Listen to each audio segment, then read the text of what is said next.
10 of hearts in my heart. It's a case Chuck Wright has followed closely. And she was 20 years old. And, and I still get emotional.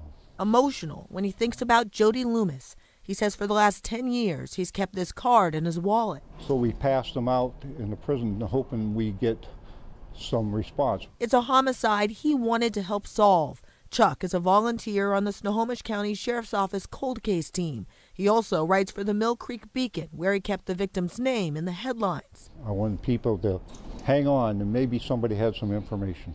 Information about what happened on August 23, 1972. Jody Loomis planned to ride her bike to a horse stable in Mill Creek, but was found down a dirt road. She had been raped and shot in the head. Now, nearly 47 years later, the Snohomish County Sheriff's Office is announcing an arrest.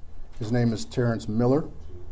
He was charged with murder in the first degree yesterday afternoon. In 1972, Terrence Miller lived 5 miles away from the crime scene. Back then, he would have been 30 years old. According to investigators, a series of significant events led law enforcement to him.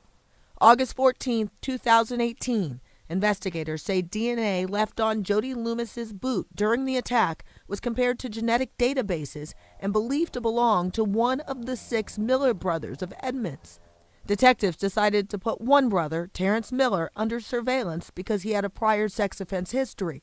On August 29th, law enforcement officers followed him into the Tulalip Casino. He discarded a coffee cup at a casino, and we collected that, had it sent to the lab for testing. On September 6th, the crime lab found that the DNA profile from the coffee cup and the DNA left on the boot matched. More investigation followed. Then, this week, the sheriff's office moved in to make the arrest at Miller's home. Some cases just grab you. And now, for Chuck Wright, there's relief because he says questions are finally being answered in a case he's carried with him for so many years. Natalie Swaby, King 5 News.